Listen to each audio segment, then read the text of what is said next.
अस्सलामुअलैकुम। आज हम बना रहे हैं मीठी टिक्कियाँ। इसके लिए क्या चीज़ें रिक्वायर्ड हैं और किस क्वांटिटी में रिक्वायर्ड हैं वो नोटिस कर लीजिए। ये मैंने लिया है 2 कप मैदा, साथ में मेरे पास है 1.5 कप चीनी, सूजी मैंने ली है 4 टेबल स्पून, तिल मैंने लिए हैं 2 टेबल स्पून, पिसा हुआ नारियल मैंने लिया है हाफ कप, बादाम का पाउडर है यानी बादाम अभी आपकी मर्ज़ी है, मैंने लिया है 4 टेबल स्पून, घी मैंने लिए हैं 4 टेबल स्पून, दूध मैंने गूंदने के लिए लिया है अभी इस वक्त 1 कप लिया है, जब हम गूंद रहे होंगे और रिक्वायर्ड होगा तो फिर मैं बता दूंगी। साथ में मैंने ली है छोटी इलायची का पाउडर और ये बेकिंग पाउडर मैंने लिया है हाफ़ टी स्पून। स्टार्ट करते हैं अपनी रेसिपी। पहले हम मैदा शामिल करेंगे, साथ में चीनी शामिल कर देंगे। मैदा 2 कप, चीनी 1.5 कप।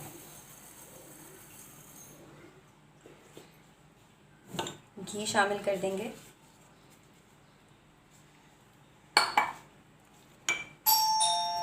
ये मैं शामिल कर दूंगी तिल, खोपरा, सूजी, खोपरा,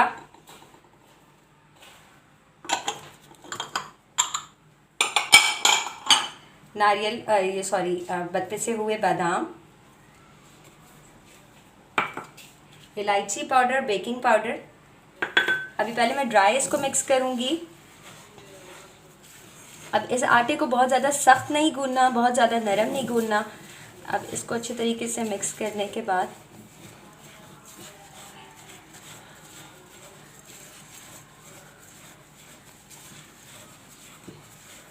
इस तरीके से ना, ताकि घी जो है वो अच्छे तरीके से मैदे को ले। ठीक है, अब हम दूध शामिल करेंगे और एक डो तैयार कर लेंगे। मैंने थोड़ा रोक लिया। अब मैं पहले इसको मिक्स करने के बाद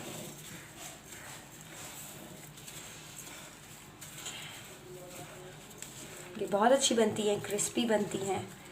ये आप पूरी डिटेल रेसिपी देखिएगा।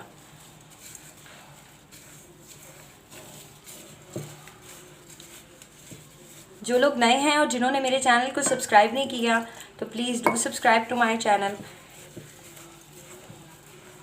मैं इसका अच्छा सा डो बना के फिर आपको दिखाती हूँ। टिक्कियों का जो डो है ये मैंने गूंद के तैयार कर लिया है।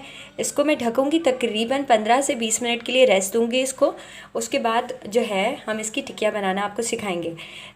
मीनवाइल मैं ये बता दूं कि मैंने 1 कप आपको दूध कहा था, लेकिन ये मैदे पे डिपेंड करता है।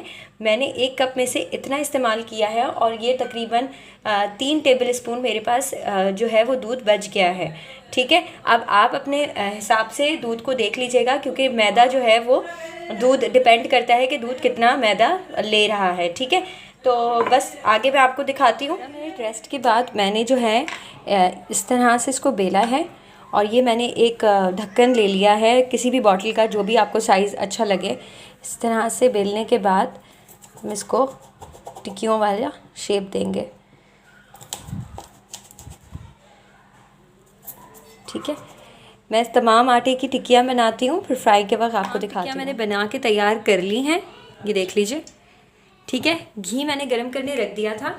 मैं पहले घी को चेक करूँगी, उसके बाद इसमें जो है वो जी घी बिल्कुल गर्म हो गया है। आंच स्लो है। स्लो आंच इसलिए रखेंगे ताकि ये अंदर से कच्ची ना रह जाए। बिस्मिल्लाहिर्रहमानिर्रहीम। इसको फ्राई करेंगे।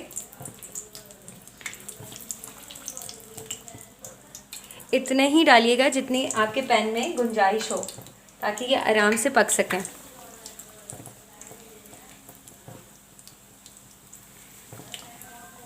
ट्राई कीजिएगा, मुझे अपना फीडबैक दीजिएगा। ठीक है, इसकी एक साइड गोल्डन हो जाती है, फिर मैं आपको दूसरी साइड से भी दिखाती हूँ। ठीक है, ये अभी मैं बिल्कुल इसको टच नहीं करूँगी। ये पहले एक साइड से गोल्डन ब्राउन हो जाएगी, उसके बाद मैं साइड चेंज करके आपको दिखाती हूँ। चेंज कर दी है। अब हम इसको मूव कर सकते हैं और ये जो इस तरह से हम इसके ऊपर घी को शामिल करते रहेंगे ताकि ये अच्छे तरीके से इवनली हर जगह से फ्राई हो जाए। आंच को फिर बोल रही हूँ स्लो किया हुआ है ताकि ये अंदर से कच्ची ना रह जाए और बहुत आराम से अच्छे तरीके से पक जाए।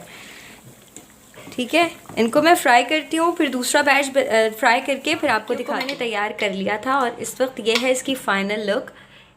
टिप इसकी ये है कि आपको जो रेशो बताया जा रहा है उस रेशो का ख्याल रखते हुए अगर आप लोग टिक्कियाँ बनाएंगे तो इंशाल्लाह आपकी टिक्कियाँ बहुत अच्छी, क्रिस्पी और बहुत मज़े की बनेंगी। सो ज़रूर मेरी रेसिपी से ट्राई करें। रेसिपी अच्छी लगे तो प्लीज़ फ़ीडबैक दीजिए। फ़ीडबैक देने के साथ साथ आप लोगों ने ये करना है कि please do subscribe to my channel, bell के आइकन को प्रेस करना है ताकि मेरी तमाम आने वाली नई रेसिपीज़ की नोटिफिकेशन आप तक पहुँच जाए। दुआ में याद रखें। Thank you so much. अल्लाह हाफ़िज़।